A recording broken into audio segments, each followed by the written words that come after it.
I wanted them to have fun, and I wanted my son to be happy and have a good time. So I stayed my distance there in Hawaii during the day. The hotel was beautiful, of course. And I remember really wanting to stay in the room with him, and my mom wouldn't allow it at the time. I didn't think it was appropriate for my son to go sleep with them. And Jimmy was, please, Mom, please, because he loved Michael.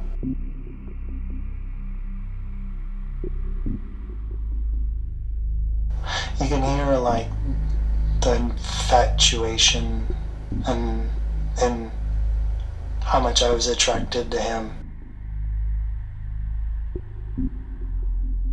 I remember we would fall asleep together, and then when I wake up he would be in another room, and I would be hurt that he was in another room, and so I'd ask him to stay.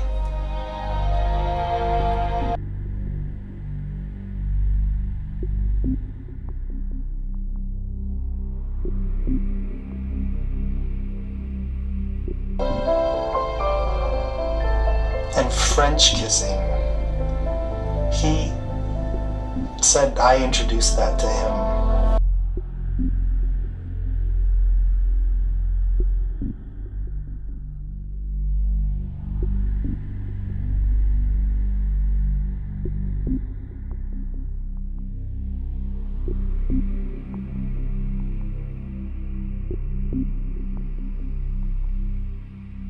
I wanted to know what's going on in the room.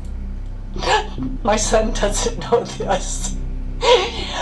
But I would, go to the door, try to listen, hear what conversation was going on, and then I'd sneak away. Playing, reading. Michael was reading. He bought him a lot of nice, good books, and poems. He'd read poems to him. Just kid things. They were just doing kid things.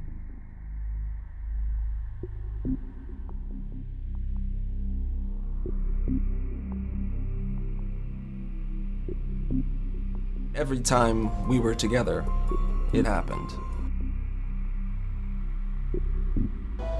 He said that I was his first sexual experience, and he would say that all the time.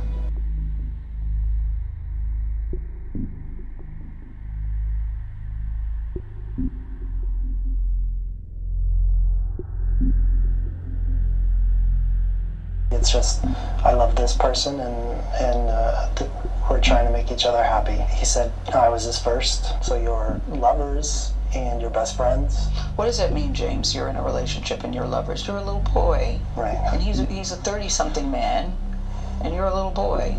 Because at that age, how do you even know what that means? You don't.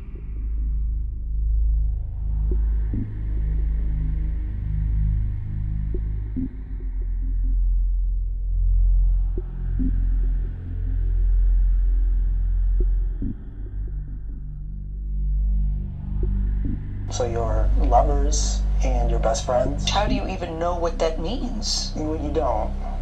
You just feel really connected to someone, and you just love them intensely.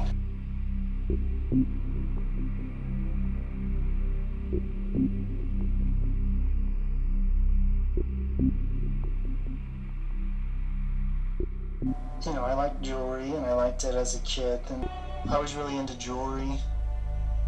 And he would reward me. He would say that I need to sell him some. So we were like this married couple. And I say married because we had this mock wedding ceremony.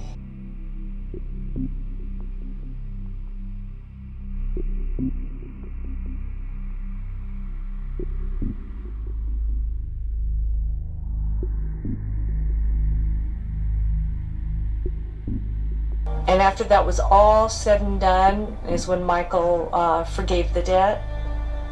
Michael said, no, I don't want you to pay me anymore. It's a gift. So he did buy us a house. It's just coincidental. He wasn't buying us off, but the timing's right there. Just sounds bad. So one day I got a phone call from Michael. He said, Stephanie, I'm not going to be able to come over as often. It was a short phone call. Hung up, went to my husband and said, "We've just been dumped."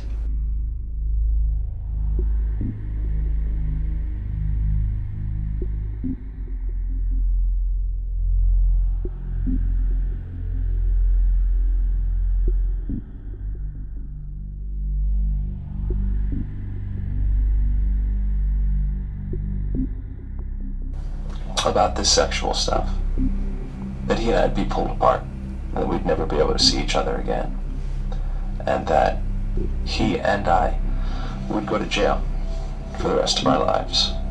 As soon as the cop started asking me these questions, the first thing that came to mind for me was everything that Michael started saying to me when I was 7. If anyone ever found out that we were doing any of these sort of things, these sexual things, that he and I would go to jail for the rest of our lives.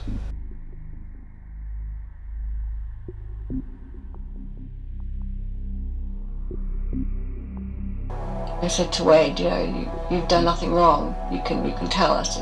It's not your fault. You've done nothing wrong.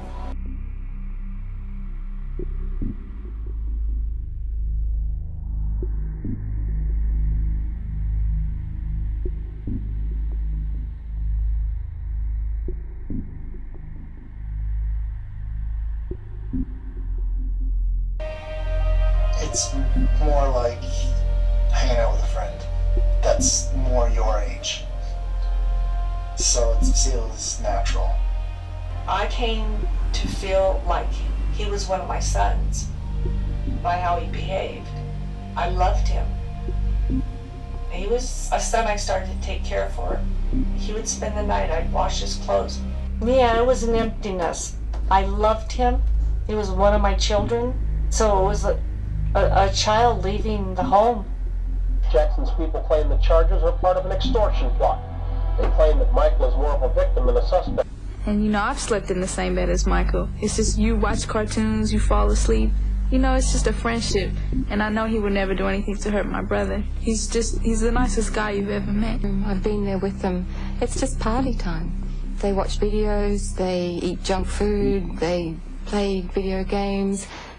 They play so hard, they fall asleep. He loved children. He missed out on his childhood.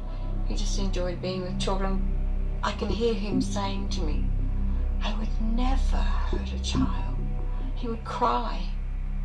"I could never hurt a child," and he would break into tears.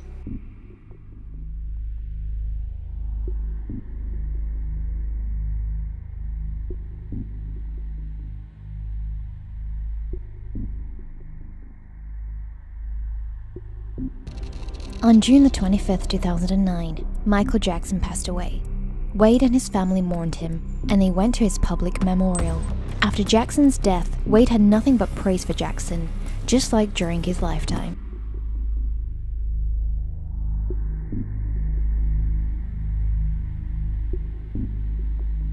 Cirque du Soleil told Wade that he needed to be validated by Michael Jackson's estate, so Wade met with John Branca, the executor of the Michael Jackson estate. However, according to Branca, they decided that Jamie King was better qualified for the job, and they picked him rather than Wade. Despite of that, in the July 2011 interview, Wade talked about it as if he had the main role in doing the Cirque show. This was only a couple of months before he made his U-turn and first started making allegations against the star. I started with one of my strongest witnesses for Michael Jackson, Wade Robson. He was adamant that he had never been touched, never been molested, never been abused, directly or indirectly.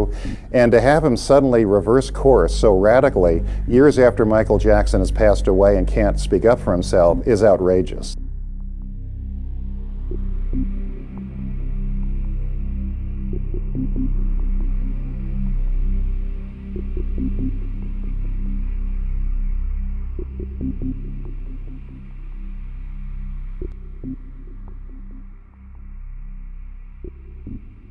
In his deposition, Wade admitted that he never attempted to reach out to Gavin Arvizo, the boy at the center of the 2005 trial. So despite of his claim that he filed his lawsuit not for money but as some sort of advocacy for Jackson's other victims, he never bothered to reach out and apologize to the boy whose justice Wade obscured, if we believe the current version of his story that he had falsely testified at that trial.